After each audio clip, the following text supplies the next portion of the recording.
நிகழப் போகிறது. அந்த கலந்துரையாடலில் அனைத்து நண்பர்களும் கலந்து கொள்ளலாம். இவரு எஸ்எம்எஸ் கல்லூரி, எஸ்எம்எஸ் கலை மற்றும் அறிவியல் கல்லூரி கோவையில படிச்சுட்டு இருக்காரு. ஆனா பிறந்த ஊர் எல்லாமே கிருஷ்ணகிரி மாவட்டம் ஊத்தங்கரை. ஊத்தங்கரையிலிருந்து கோயம்புத்தூரில் படிப்பதற்காக சென்றிருக்கிறார்.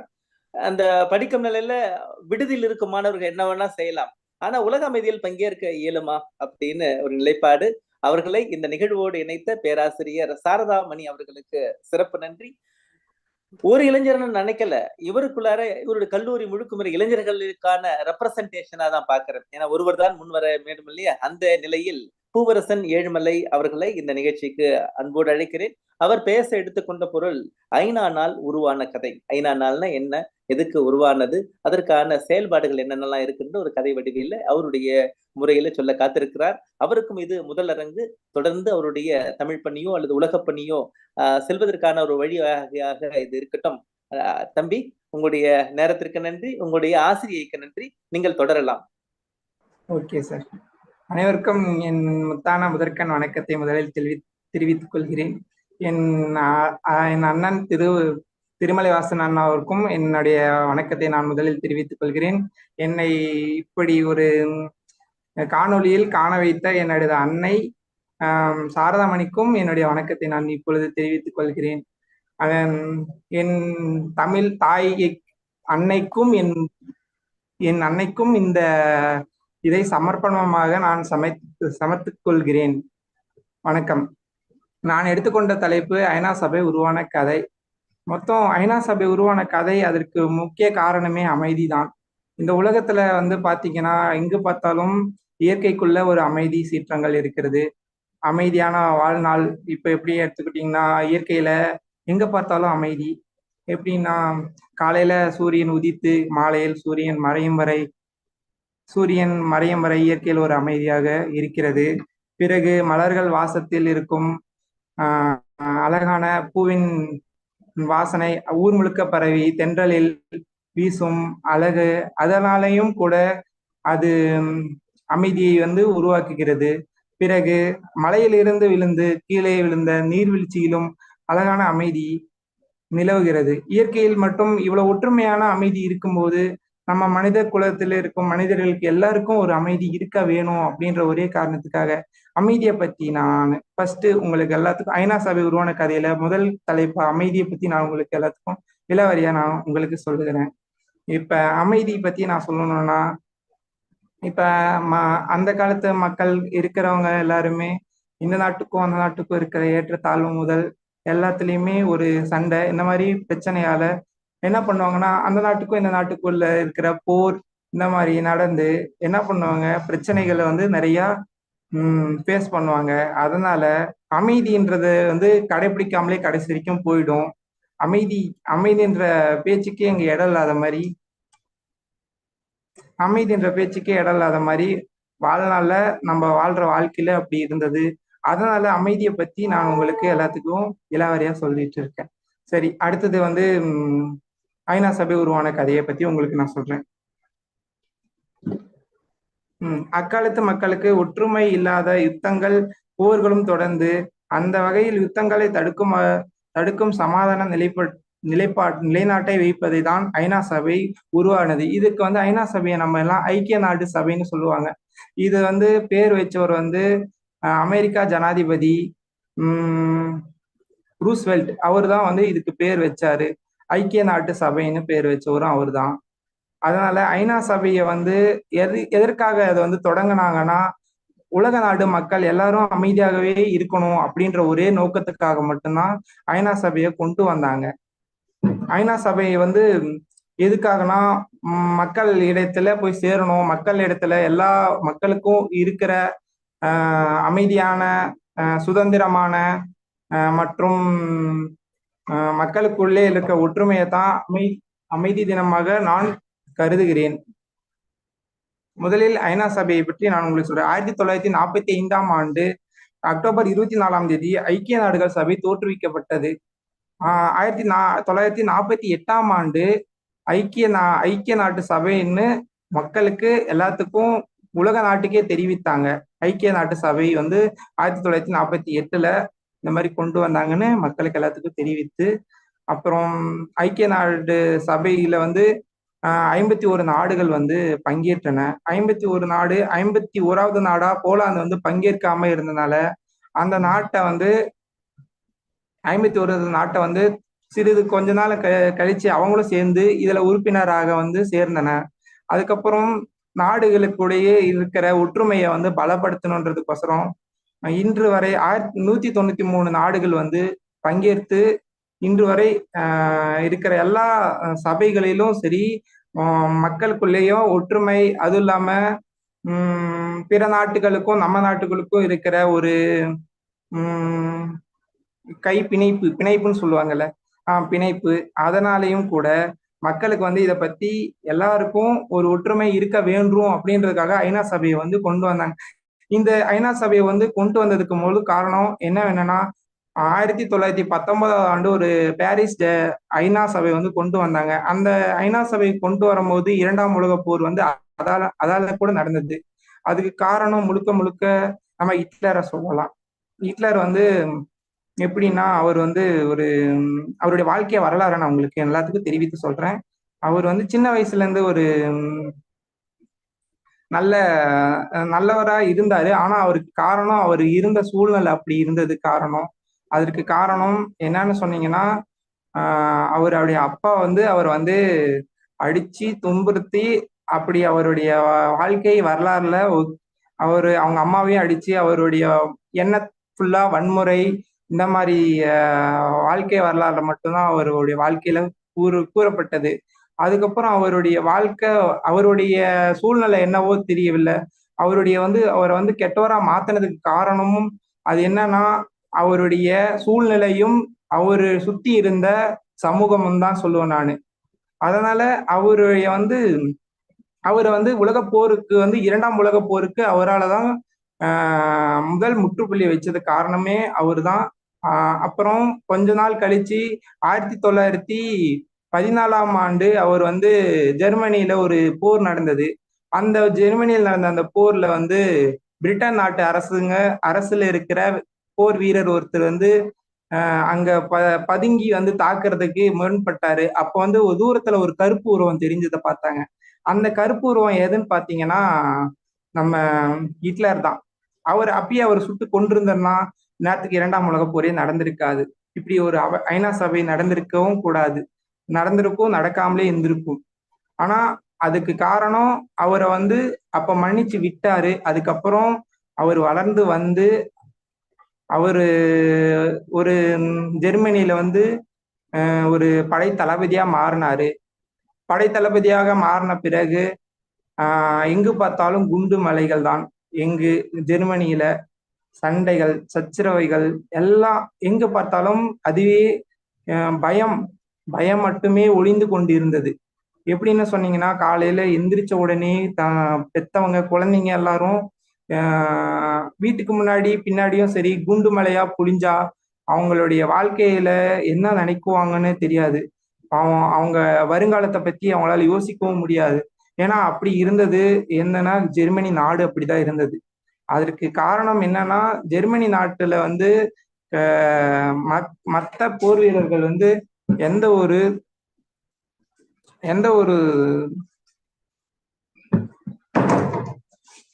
ஒரு மற்ற போர் வீரர்கள் இருந்து நம்ம நாட்டை தாக்க கூடாதோ அதுக்கு மக்களை வந்து வழி நடத்தினாரு. யாருன்னு கேட்டீங்கன்னா நம்ம ஹிட்லர் தான். மக்களை வந்து கொடுங்கோலாட்சி பண்ணாரு. அதுக்கு காரணம் என்னன்னா, அவருக்கு ஒரு ஆசை என்னன்னா, மற்ற நாடுகளை விட நாம தான் சிறந்தவங்க அப்படின்னு இருக்கணும், யாரையும் நம்மளை வந்து கேள்வி கேட்க கூடாது அப்படின்னு அவர் இருந்தாரு. அதனால அவர் வந்து ஒரு ஜனநாயக அதிபராக இருந்து அவருடைய எண்ணம் போல அவர் நாட்டை வந்து வழி நடத்தினாரு. அதனால என்ன ஆச்சுன்னா, மக்களுக்கு இடையே ஒரு தனித்தனியான சச்சரவுகள் ஏற்பட்டது. படைகளை வந்து திரட்டினாரு. பக்கத்து நாட்டு இட்டாலி, அப்புறம் பிரான்ஸ், இந்த மாதிரி நாடுகள்ல இருந்து சில போர் வீரர்களை வந்து அழைச்சிட்டு வந்து அவங்களுக்கு இடையே ஒரு தகராறு, இந்த மாதிரி நிறைய பிரச்சனைகளை வந்து அவர் வந்து மேற்கொண்டாரு.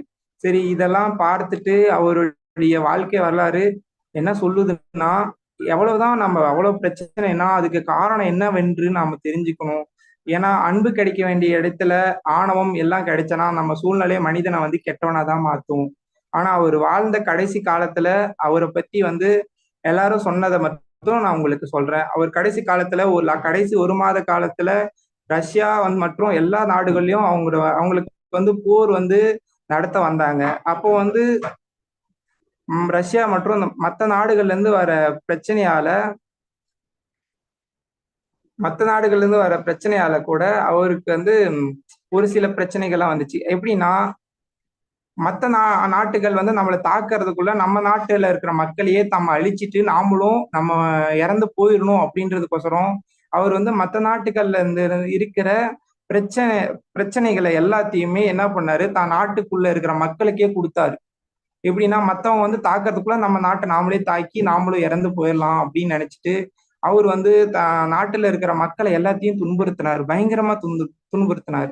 அதெல்லாம் பார்த்துக்கிட்டு இருந்த மக்கள் இவர் கொடுங்கோல் ஆட்சி பண்றதை பார்த்து பல மக்களுக்கு எல்லாத்துக்கும் தெரியப்படுத்தி எல்லாரும் ஒற்றுமையா இருந்து அவர் வந்து தாக்குனாங்க. ஆனா அவர் கடைசி காலத்துல வந்து எப்படின்னா டெய்லி காலையில எந்திரிச்சாருன்னா அவர் கம்பீரமா மீசியை வந்து சீவிட்டு அதுக்கப்புறம் கம்பீரமா கேப் போட்டுட்டு அவர் படை கூட்டத்துக்கு வந்து அவரு போவாராம். டெய்லி காலையில ஆனா அவர் அப்படி போகவே இல்லையா. அந்த கடைசி ஏப்ரல் 30 1945 தான் அவர் இறந்தாரு.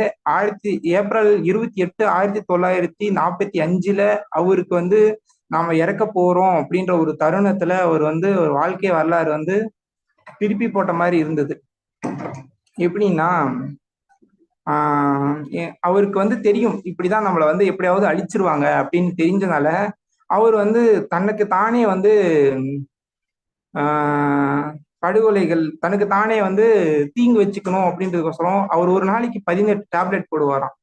டேப்லெட் போட்டு அவரே வந்து உள்ளுக்குள்ள வந்து ஒரு தீய வினைகளை வந்து அவரே ஏத்திக்குவாராம். அது இல்லாம கடைசியா அவர் மனைவி கிட்ட சொன்னார், இந்த மாதிரிதான் நாம வந்து எப்படியாவது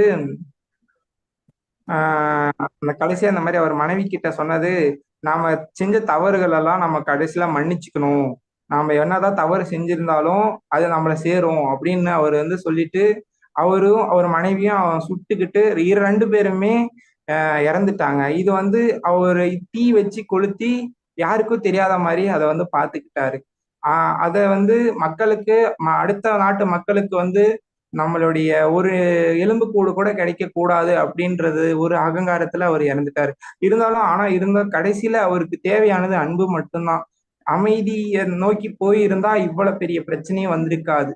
ஆமா, பல உயிர்கள் சேதமாயிருக்காது. அமைதியோ இருந்திருந்தால் எந்த ஒரு பிரச்சனையும் வந்திருக்காது. அதனாலதான் ஒருத்தருடைய வாழ்க்கை வரலாறை நான் முன்னுதாரணமாக நான் வந்து இந்த இடத்துல சொல்றேன். ஐநா சபை உருவான காரணமும் இதை பத்தி தான் நான் சொல்லணும். ஐநா சபை உருவானதுக்கு காரணம் என்னன்னா மக்களுக்குள்ள மற்ற நாட்டுகளுக்குள்ளேயும் சரி மக்களுக்குள்ளேயும் சரி ஒற்றுமை இருக்கணும் அப்படின்றதுக்கோசரம் தான். இருந்தாலும் இப்ப இருக்கிற நாட்டிலையும் அவங்கவுங்க நாட்டுல வந்து போர் ஆயுதங்களை செய்யறதுக்கு வந்து அவங்க வந்து முன்னுதாரணம் பண்ணிட்டு தான் இருக்காங்க. அதுக்கு முயற்சி பண்ணிட்டு இருக்காங்க. ஆனா அதெல்லாம் பண்ணவே தேவையில்லைன்னு தான் சொல்லுவேன் நான். ஏன்னா இப்ப இருக்கிற இளைஞர்களை பொறுத்த வரைக்கும் இந்த நாட்டில இருந்து அந்த நாட்டுக்கு, மற்ற நாட்டுக்குள்ள இருந்து இன்னொரு நாட்டுக்கு, அந்த மாதிரி இளைஞர்கள் எல்லாம் அங்கங்க வேலை செய்யறாங்க. அதனால எந்த ஒரு போர் செய்யும் எந்த ஒரு நோக்கமும் மக்களுக்கு இடையே இல்லை. எல்லாம் ஒரு அமைதியாவே இருந்துட்டு போயிட்டா எந்த ஒரு பிரச்சனையும் இல்லாமலே இருக்கலாம். அதனால இன்றைய காலத்து இளைஞர்களை பொறுத்த வரைக்கும் எல்லாரும் மனசுலயும் அமைதின்னு ஒண்ணு இருந்ததுன்னா எந்த ஒரு போரும் இன்று 4ஆம் உலக போர் எந்த ஒரு போரும் வராது. அதனால ஐநா சபையில வந்து எல்லா நாட்டு மக்களும் எல்லா நாட்டு ஜனாதிபதிகளும் கையெழுத்து இட்டு அந்த ஐநா சபையை வந்து கொண்டு வந்தாங்க. இதற்கு முழுக்க காரணம் என்னவென்றால் உலக அமைதி, சுதந்திரம் மற்றும் மக்களுடைய நல் வாழ்க்கைக்கு வருங்காலம் மற்றும் வருங்கால குழந்தைகளுடைய எதிர்காலமும் அதை பொறுத்து சொல்றதுக்கோசரம் மட்டும்தான் மக்களுக்குள்ள இருக்கிற ஒற்றுமையை பறைசாட்டும் வகையில் ஐநா சபையை வந்து கொண்டு வந்தாங்க. இந்த ஐநா சபையை பத்தி நான் உங்களுக்கு கொஞ்சம் விளக்கமாக உங்களுக்கு கூறுறேன்.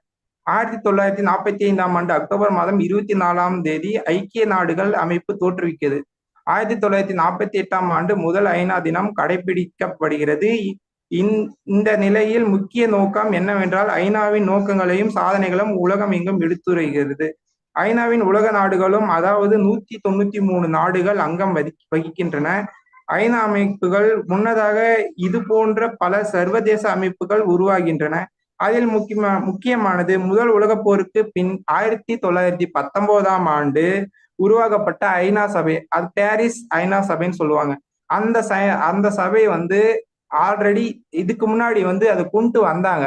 அதை கொண்டு வந்ததால மக்கள் வந்து சமமாக இருப்பாங்க அப்படின்னு நினைச்சிட்டு தான் கொண்டு வந்தாங்க. ஆனா ஜெர்மனியில வந்து 13% நாட்டோடைய வரைபடங்கள் வந்து திருப்பி போட்ட மாதிரி ஆன காரணத்தால அங்க இருக்கிற ஜனாதிபதி, அங்க இருக்கிற ஒரு சிலர் கோபத்தால அந்த நாட்டுல இருக்கிற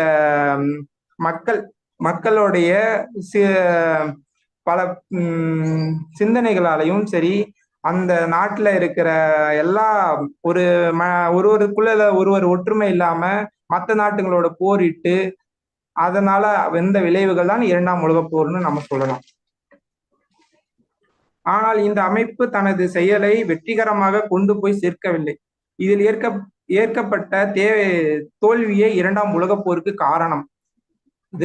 தோல்விதான் 2ஆம் உலகப் போருக்கு காரணம்னு சொல்லுவாங்க. 2ஆம் உலகப் போர் நடந்ததால் அப்போர் பேரழிவு இதனால் ஏற்படக்கூடாது என்றுதான் ஐநா சபையை கொண்டு வந்தாங்க. ஆனா இந்த ஐநா சபையுடைய நோக்கங்கள் என்னவென்றால் மக்களுடைய சுதந்திரம் மற்றும் எந்த ஒரு வருங்காலத்துல வந்து நம்ம இளைஞர்களுக்கும் சரி குழந்தைகளுக்கும் சரி எந்த ஒரு தீங்கும் நடைபெறக்கூடாது அப்படின்ற ஒரே காரணத்துக்காகவும் தான் இந்த ஐக்கிய நாட்டு சபைகள் வந்து கொண்டு வந்தாங்க. இன்று வரை கொண்டாடி கொண்டு இருக்கிறார்கள்.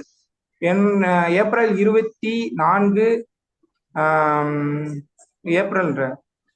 அக்டோபர் 24 கொண்டு வந்து இன்று வரை நடைபெற்று கொண்டுதான் இருக்கிறது.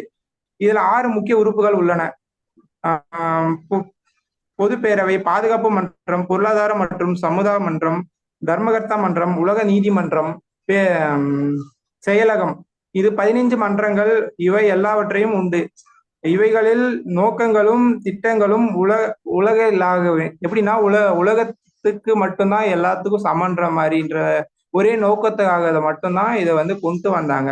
ஐநா சபை வருமானம் வந்து எப்படின்னா அந்தந்த நாட்டு மக்களோட ஒப்பந்தத்துல இருக்கிற அந்த நாட்டு சபையில இருக்கிற ஒப்பந்தங்கள், அவங்க கொடுக்கிற மக்களுடைய வரிப்பணங்கள், இதை பொறுத்து தான் மக்களுக்கு வந்து சிறப்பாக செய்யறதுக்கோசரம் தான் இந்த ஐநா சபையோட வருமானமும் அமைகிறது அப்படின்னு சொல்லலாம். ஐநா சபை சிறுவர்கள் பராமரிக்கும் யுனெஸ்கோ நிறுவனம், அகதிகள் பராமரிப்பு நிறுவனம், மேம்பாட்டு திட்டங்கள் நிறுவனம், மக்கள் தொகை நிதியகம் என்று சர்வதேச உதவி வழங்கும் பல அமைப்புகள் உருவாக்கின்றன. இதால பல அமைப்புகளும் உருவாக்குகின்றார்கள். ஆனா இதுல வந்து வரிப்பணத்தை வந்து பயன்படுத்துறதுல அமெரிக்கா 22% வந்து வரிப்பணத்தை வந்து ஐநா சபையில வந்து உள்ளடக்குது. ஜப்பான் 19.6% வந்து உள்ளடக்குது. ஜெர்மனி 9.8% உள்ளடக்குது. பிரான்ஸ் 6.5% உள்ளடக்குது. இதனால உலகத்தின் சமாதானத்தை மனித உரிமைக்காகவும் ஐநா சபை சேவை யாராலும் மறுக்க முடியாது. ஏனெனில் எல்லா நாடுகளின் மக்கள் சமமாக தான் பார்க்க வேண்டும் என்ற பொறுப்பை ஐநா சபை உண்டு என்று அனைத்து நாட்டு மக்களுக்கும் தெரிவிக்க வேண்டும் அப்படின்ற ஒரே காரணத்துக்காகவும் தான் ஐநா சபையை வந்து எல்லா நாட்டுக்கும் தெரிவித்து உள்ளன. ஐநா சபையை முன்னிட்டு உலக அமைதி மாநாட்டை கொண்டு வந்த டாக்டர் திருமலைவாசனுக்கும் என்னுடைய வணக்கத்தை நான் தெரிந்து கொள்கிறேன். மற்றும் நான் வந்து இன்றைய இளைஞர்களை பத்தி நான் உங்களுக்கு சொல்லலான்னு இருக்கேன். இன்றைய காலத்து இளைஞர்கள் பத்தி. இன்றைய காலத்து இளைஞர்களை பொறுத்த வரைக்கும் எல்லார் கையிலயும் மொபைல் இருக்கு. எல்லார் கையிலயும் இருக்கிற மொபைல் இருக்கிறனால எல்லாரும் பல படிப்பை நோக்கி போகாம அவங்க என்ன பண்றாங்கன்னா போன் நோன்றதுனாலையும் சரி, அவங்களுடைய வாழ்க்கை வரலாறும் சரி, அவங்க வந்து வாழ்க்கையில படிக்கிறத விட்டு இல்லாம மத்தபடி பைக் எடுத்து ஊர் சுத்திட்டு இந்த மாதிரி இருக்கிறனால அவங்களுடைய வாழ்க்கையை பொறுத்த வரைக்கும் எப்படி போகுதுன்னுனா ஒரு என்டர்டைன்மெண்ட்னு சொல்லுவாங்கல்ல, என்டர்டைன்மெண்ட். என்டர்டைன்மெண்ட் நினைச்சு தான் உயிரையும் மாய்த்திக்கிறாங்க. ஏன் எப்படின்னா என்னுடைய ஃப்ரெண்ட்ஸுன்னு கூட எடுத்துக்கோங்க. அவங்களுக்கு அவங்க அப்படிதான் அந்த மாதிரி இருக்கிறதாலதான் இப்ப இன்றைய காலத்து இளைஞர்களை பொறுத்த வரைக்கும் எல்லாருமே ஒரு என்டர்டைன்மெண்டா தான் நினைச்சுக்கிறாங்க தவிர வாழ்க்கையில வந்து இது பண்ணா நல்லது, இது பண்ணா கெட்டது அப்படின்ற ஒரு அறநெறி முறைகளை வந்து யாரும் கையாளுறது இல்லை. எப்படின்னு நாம எடுத்துக்கொண்டோம்னா, இப்ப இருக்கிற மக்கள்லாம் இப்ப இருக்கிற ஒரு பையன் வளர்றானா, அந்த பையனுக்கு 18 வயசு ஆனானா அவனுக்கு படிக்கணும்ன்ற எண்ணத்தை விட அவங்க அப்பா அம்மா கிட்ட அவன் கேட்கறது, அப்பா எனக்கு ஒரு பைக் வேணும்ப்பா, எனக்கு பைக் ஒண்ணு வாங்கித்தாங்க, அப்புறம் தான் நான் உங்க கிட்ட வந்து கேட்பேன் அப்படின்ட்டு என்ன பண்றான், அவங்க அப்பா அம்மா கிட்ட வந்து பைக் வாங்கித்தான்னு வந்து கேட்கிறான். பைக் வாங்கினதுக்கு அப்புறம் என்ன பண்றான்னா, அப்பா அம்மா அப்பா கிட்ட கெஞ்சுறான், அப்பா எனக்கு வந்து பைக் வாங்கி தந்துட்டீங்க ஓகே அப்படின்னு சொல்றான். பசங்களோட சேர்ந்துட்டு என்ன பண்றான், பல தீய தீய வழிகளுக்கு வந்து சென்று போறான். அப்புறம் பைக்ல வந்து இப்ப ரோட்ல எல்லாம் நிறைய பசங்களாலையும் சரி பெரியவங்களாலையும் சரி தனியா நடந்து போக முடியல. ஏன் காரணம்னா அவங்க வந்து பைக்ல வந்து முறுக்கிட்டு போறது கூட பிரச்சனை இல்லை, அவங்க முறுக்கிட்டு போறதால கூட பிரச்சனை இல்லை, அவங்க போறதால மத்தவங்களுக்கு வந்து அது தீங்காவே படுது. அது இளைஞர்கள் வந்து நல்வழிப்படுத்தும் வகையாக எல்லாருக்கும் ஒரு சொல்லும் ஆசிரியர்கள் இருக்கும் எல்லா ஆசிரியர்களுக்கும் நல்வழிப்படுத்துகிறார்கள். ஆசிரியர்களை தான் முதலில் வணங்குகிறோம்.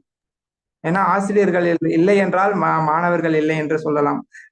ஆசிரியர்கள் தான் எல்லா மாணவர்களுக்கும் ஒரு வழிகாட்டியாகவும் ஒரு சிறந்த வழி போக்குவர்களாகவும் அவர்கள் தான் இருக்கிறார்கள்.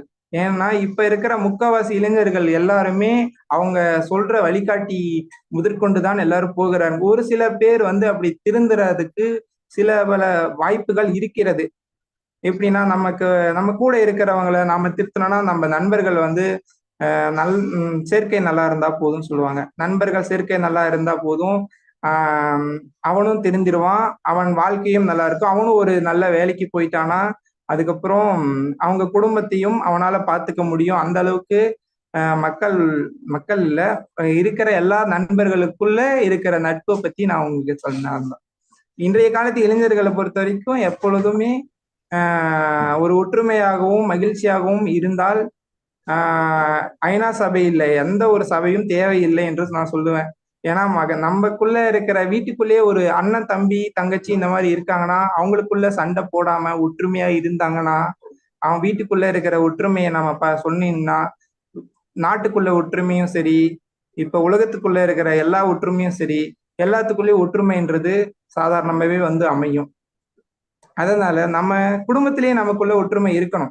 ஒரு குடும்பத்துல ஒற்றுமை இருந்தாலே போதும். இப்ப வந்து அப்பா வந்து சொல்றதெல்லாம் வாங்கி கொடுக்கறாருன்னா, அவருக்கு வந்து நல்வழிப்படுத்துறாருன்னா அதுக்கு எது நல்லது எது கெட்டது அப்படின்னு அவர் சொல்லி கொடுத்துட்டாருன்னா ஒரு ஒரு ஒரு ஒரு குடிமகன்களும் யாருமே கெட்ட வழிக்கு போகாம நல்வழிக்கு தான் போவாங்க. அவ்வளவுதான். சிறப்பு. இந்த தரவெல்லாம் எங்க, இந்த தரவுகளை எல்லாம் எங்கிருந்து நீங்கள் பெற்றீர்கள்? ஹிட்லரை பத்தி பேசின விஷயமோ ஐநா சபையை பற்றி பேசின விஷயமோ உங்களுக்கு தரவு எங்கிருந்து கிடைத்தது? சார் தரவுகள சார் எல்லாம் புக்ல படிக்கிறது தான் சார். அதுவும் இல்லாம ஒரு சில இதெல்லாம் சார் நாம கற்பனையில வந்து நாம பேசுறது தான் சார். ஆனா ஹிட்லருடைய வாழ்க்கை கற்பனைகள் அல்லவா? அது அவருடைய வாழ்க்கை கற்பனையில தான் சார். அவருடைய வாழ்க்கை வரலாறை வந்து நம்ம பேசுற வகை வந்து எப்படின்னா, அவர் அப்படிலாம் இருந்தனாலதான் உலக போர் வந்து வந்தது காரணம். யாராலையும் கோபத்தால மட்டுமே தான் எல்லாத்தையும் சமாளிக்க முடியாது சார். எதையும் நாம வந்து சமாளிக்கிற திறமை இருக்கணும். அதுவும் இல்லாம கோபம் வந்து இப்ப இருக்கலாம் சார், ஆனா அந்த கோபத்தால மட்டும் எதுவுமே நல்லது நடக்க போறது இல்லை சார். அதனால அமைதியாக இருந்து கையாள வேண்டும்னு சொல்றாங்க சார். அவ்வளவுதான். இதெல்லாமே நீங்க உணர்ந்து பேசின வார்த்தை தானே, இல்ல நூலில் இருந்து எடுத்த வார்த்தையா? நூலில் இருந்து எடுத்து ஏன் எனக்கு டவுட் வருதுன்னா, அவங்களான்னு உங்க வகுப்பு மாணவர்களை சொன்னீங்க. அவங்களான்னு நீங்க தானே, உங்க வயது தானே, உங்களை மாதிரி தானே வயது மாணவர்கள் தான் சார். சரி சரி. இன்றைய காலத்து இளைஞர்களை வந்து இப்ப நான் தெரிஞ்ச இளைஞர்கள் தான் நம்ம வந்து திருத்தலாம் சார். தெரியாத இளைஞர்களை வந்து நாம வந்து வழிகாட்டணும்னா ஆசிரியர்களால மட்டும்தான் சார் முடியும். அவங்க ஆமா சார். நன்றிப்பா. உங்களுக்கு ஒரு 5 கேள்வி இருக்கு. உங்களுக்கு மட்டும் கேள்வி, இந்த தளத்துல இருக்கிறவங்க யார் வேணா இந்த சமாதானத்தை சரியாக கொண்டார்களா என்பதற்கான ஒரு வினவல். ஆனா உங்கள் மூலியமாக இந்த கேள்வியை முன்வைக்க விரும்புகிறேன்.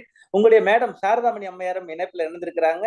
ஏன்னா ஒரு ஆசிரியர் எப்படி இருக்கணும், ஒரு கல்லூரி மாணவரை இதுமாரி தளத்துக்கு கொண்டு வரேன்னா அது இயல்பால இருந்தா கூட அது கொஞ்சம் கடினமான பொருள் தான். அதை மேற்கொண்டிருக்கிறார்கள். அம்மான்னு உங்களை சொன்னீங்க, அது ரொம்ப மகிழ்ச்சியாக இருந்தது.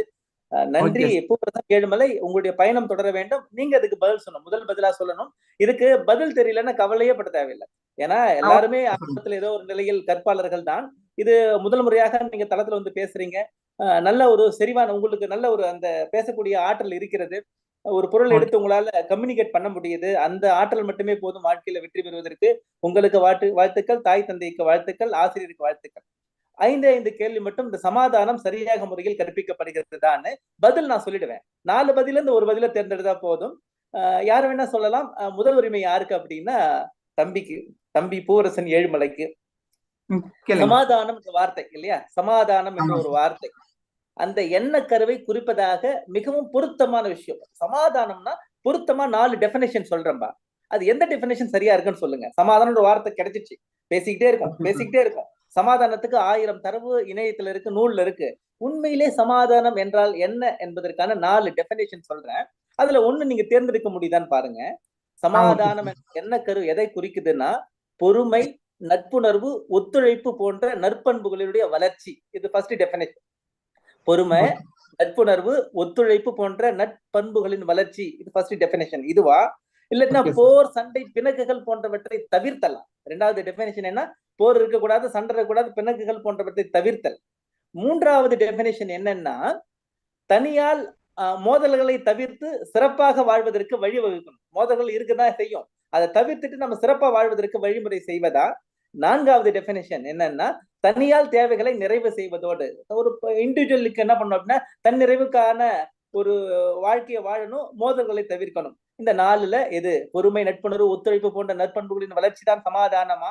போர், சண்டை, பிணக்குகள் போன்றவற்றை தவிர்த்தல் சமாதானமா? மோதல்களை தவிர்த்து சிறப்பாக வாழ்வதற்கு வழிவகுக்கக்கூடிய முறைதான் சமாதானமா? அல்லது தனியால் தேவைகளை நிறைவு செய்வதோடு மோதல்களை தவிர்ப்பது சமாதானமா? எதுப்பா சார்? பொறுமை, ஒத்துழைப்பு, இதைதான் சார் சொல்ல முடியும். எப்படின்னா ஒரு மனிதன் பொறுமையாகவும் மற்ற மனிதர்களோட ஒத்துழைப்பும் சரி, அவங்க வந்து மற்ற பீப்புள்ஸ் கூட எப்படின்னா மக்களோட வந்து ஒற்றுமையாகவும் இருக்கிறத பொறுத்து தான் சார் சமாதானம்ன்றது அமையும் சார். எப்படின்னா இப்ப நாம பழகுறோம்னா பழகுறவங்க கூட சமாதானமா இருக்கிறதுனால எந்த ஒரு சண்டையும் சரி எதுவும் வரப்போறது இல்லை சார். அதனால பொறுமையாகவும் கையாளலாம். அததான் சார் நீங்க சொல்ற முதல் ஆப்ஷன் தான் சார் கரெக்ட்னு சொல்லுவேன். நன்றிப்பா. வேற யாராட்டுக்கும் கருத்து இருக்குங்களா? கருத்து இருந்தா சொல்லுங்க. பொறுமை. ஏன்னா அம்மா அடுத்த நிகழ்ச்சி வந்து ரொம்ப முக்கியமான நிகழ்ச்சி. நேரத்துக்கு நம்ம ஆரம்பிக்க வேண்டும். அதனால அந்த ஒண்ணு 6 நிமிடங்கள் இருக்கிறது. வேகமாக கலந்துரையாடலாம். பூவரசன் ஏழுமலை சொன்னது கருத்து வந்து ரைட் தான். ஆனா இந்நேரம் அவர் பேசுனதை வச்சு பார்க்கும்பொழுது ஹிட்லர் அப்படி அவருடைய அந்த வாழ்க்கை வரலாற்றை அவர் முழுசுமா சொன்னாரு. அது காரணமே அவருடைய குடும்ப சூழ்நிலை, அவங்க அம்மா அப்பா கடையில இருந்து அவர் வளர்க்கப்பட்ட அந்த சூழ்நிலை தான் அவர் அப்படி பண்ணுச்சு. அந்த தாக்கம் தான் அவர் இந்த மாதிரி இருந்தாருன்னு அவர் சொல்லிட்ட பிறகு எனக்கு என்னமோ 3rd பாயிண்ட் தனியார் மோதல்களை தவிர்த்தல். ஏன்னா உலக அமைதி என்பதே வந்து ஒரு தனி நபர்ல இருந்து தான் ஆரம்பிக்கிறதுன்றதுக்கு ஹிட்லருடைய வாழ்க்கையை அழகா புட்டு வச்சது தம்பி. சூப்பரா பேசினாரு.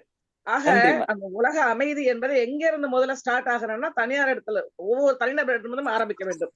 அப்படி இருக்கும்போது அவர்களுக்குள் அந்த மோதல்கள் நிகழாமல் இருந்து விட்டாலே, அப்படி ஒவ்வொரு தனி மனிதனும் மற்றவரோட மோதலை வைத்துக் கொள்ளாமல் தவிர்த்து விட்டாலே இந்த உலக அமைதிக்கு அவர்கள் அந்த வழிவகுக்கிறார்கள் என்பது நமக்கு திண்ணம். அதனால எனக்கு அது 3rd பாயிண்ட் தான் கரெக்டா படுது.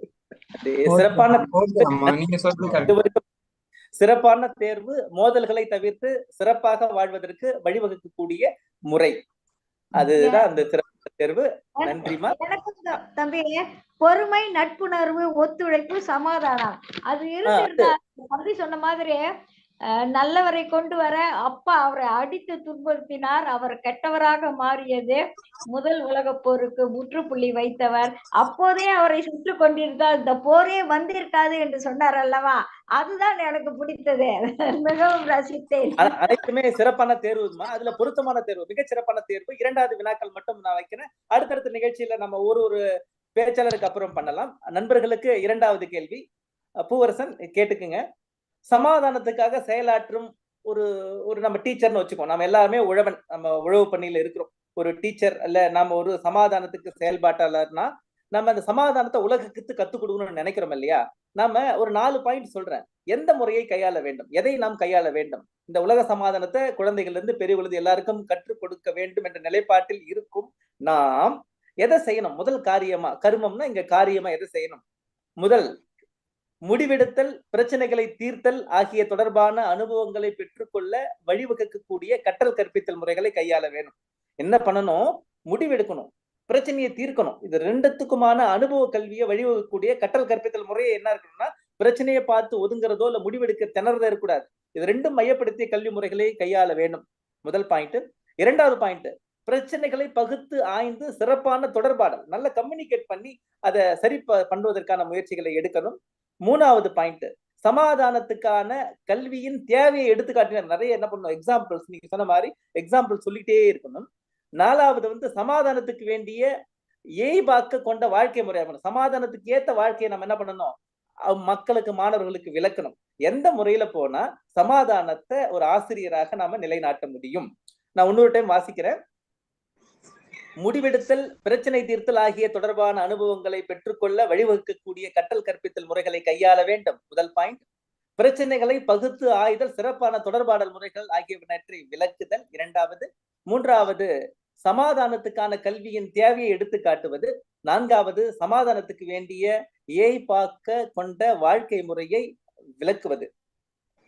சமாதானத்துக்கான கல்வியை எடுத்து உரைக்கிறத தான் சார் சொல்லுவேன். ஏன்னா சமாதானத்துக்கான கல்விய ஒரு ஆசிரியர் தன் தன் குழந்தைகளாக நினைத்து தன் தன் சமாதானத்தை பத்தி அவங்களுக்கு எடுத்து உரைத்தாங்கன்னா, சமாதானம்னு ஒண்ணு எப்படி இருக்கும், மத்த நாட்டு மக்களோட எப்படி தொடர்பு கொள்வோம் அப்படின்னு நாம சொல்லலாம். இப்ப எப்படின்னா, மலேசியாவில இருந்து ஒரு அம்மா இணைந்து கொண்டு இருக்காங்க. அவங்க பேசுறத பாத்தீங்கன்னா, அவங்க சொல்றதும் எங்களுக்கு ரொம்ப பிடிச்சிருக்கு. எப்படின்னா, சமாதானம்ன்றது மற்ற நாட்டுகளோடய நம்ம பேசி கொள்றது, இப்ப தொடர்பு கொள்றத நம்ம எப்பயுமே நெறிப்படுத்திக்கிட்டீங்கன்னா, சமாதானம்ன்றது மற்ற நாட்டுகளுக்குள்ள நட்பு உணர்வு தான் கொண்டு வரும் தவிர எந்த ஒரு தீய உணர்வுகளும் கொண்டு வராது. அதனால சமாதானத்தை பற்றி கல்வியை தன் இளைஞர்களுக்கு சொல்லி கொடுக்கிற வகையில மட்டும்தான் சமாதானத்தை நிலைநாட்ட முடியும்னு சொல்றேன் சார். நன்றிப்பா. நீங்க இணைப்பில் இருங்க. நம்ம அடுத்தது உரையாடல்களை பேசி நம்ம தொடர்ந்து கலந்துரையாடலாம். ஏன்னா நம்ம கேட்ட கேள்வி செயலாக்க முறைக்கு செயல்படுத்தணும் இல்லையா? தனியால் தேவைகளை அது செயல்படுத்த நோக்கல முடிவெடுத்தல், பிரச்சனை தீர்த்தல் ரெண்டு தான் அந்த மாணவர்களுக்கு கத்து தரணும். பேசுவதால் பேசிக்கிட்டே இப்ப தீர்வை நோக்கி பயணப்படுவதற்கு சிரமமாக இருக்கும் என்பதால் கற்றல் கல்வி முறை எப்படி நம்ம கையாளணும்னா, பையனுக்கு, குழந்தைங்களுக்கு ஏதோ ஒரு பிரச்சனை, பையன் என்ன பண்றான், நீங்க கூட நான் கூட என்ன பண்றேன், 1008 பிரச்சனைகளோட இருக்கேன். ஏன்னா எனக்கு முடிவெடுக்க தெரியல, சரியா தப்பான்னு தெரியல, தப்பு பண்ணிடுவோம் அப்படின்னு பயமா இருக்கு. அதனால நம்ம கற்றல் கற்பித்தல் முறைகள் எதை கையாளணும் அப்படின்னா, மாணவர்களுக்கு முடிவெடுக்கும், பிரச்சனை தீர்க்கிறதுக்கு தொடர்பான அனுபவங்கள்ல வழியாக அவர்களுக்கு கல்வி கொடுக்க வேண்டும். அப்படிதான் நம்ம என்ன பண்ணணும், செயல்பட வேண்டும் சொல்றாங்க. பூவரசன், நீங்க இணைப்பில் இருந்து விலகிடாதீங்க. தொடர்ந்து எவ்வளவு நேரம் வாய்ப்பு இருக்கிறது எடுங்க. உங்களோட சில இளைஞர்கள், தூய இளைஞர்கள், 70 வயதை கடந்த தூய இளைஞர்கள் கலந்துரையாடல் காத்துக்கிட்டு இருக்காங்க. நல்லா இருக்கும், கலந்துரையாடலாம். ஏன்னா அம்மா அவர்கள் ஒரு நெருக்கடியில, சந்திரிகா அம்மா அவர்கள் நம்மளுக்கு ஆஸ்திரேலியா நெருக்கடியில் இருக்கிறார்கள். அதாவது நெருக்கடினா நேர நெருக்கடி தான், அடுத்தடுத்த நிகழ்வுகள் அவங்களுக்கு இருந்துகிட்டே இருக்கு. அதனால நேரம் கருதி அம்மா அவர்களை அழைக்கிறேன். அதை தொடர்ந்து நம்ம கலந்துரையாடலாம். அனைத்து ஆளுமைகளுக்கும் நன்றி. அடுத்த நிகழ்வு மிக முக்கியமான ஒரு தலைப்பு, மிக மிக மிக முக்கியமான ஒரு தலைப்புல நம்ம விளைய போகிறது. உலக அமைதியில் ஊடக கல்வியின் பங்கு. இது என்ன சொல்றது, நம்மளுக்கு இப்ப என்ன மாதிரியான எழுத்தறிவுக்கே வேற விதமான டெபினேஷன் வந்துருச்சு. ஒரு விஷயத்த பார்த்து தெரிஞ்சுக்கிறது எழுத்தறிவு கிடையாது, உள் புரிந்து கொண்டு பேசுவது எழுத்தறிவு. இப்போ ஊடக அறிவு தான். ஏன்னா ஊடக அறிவே உலக அறிவாக இருக்கிறது. சிறியவர்களுக்கும் பெரியவர்களுக்கும் இப்போ இன்ஃபர்மேஷன் லிட்ரஸி, அதாவது இந்த வார்த்தை போர்ன்ற மாதிரி அந்த நிறைய விதமான மாணவர்களுக்கு எல்லா பக்கம் கத்துக்கிறதுக்கான வாய்ப்பு கிடைக்கிறது. தகவல் புரட்சியில் இருக்கிறோம். மாணவர்கள் எது சரி எது தப்பு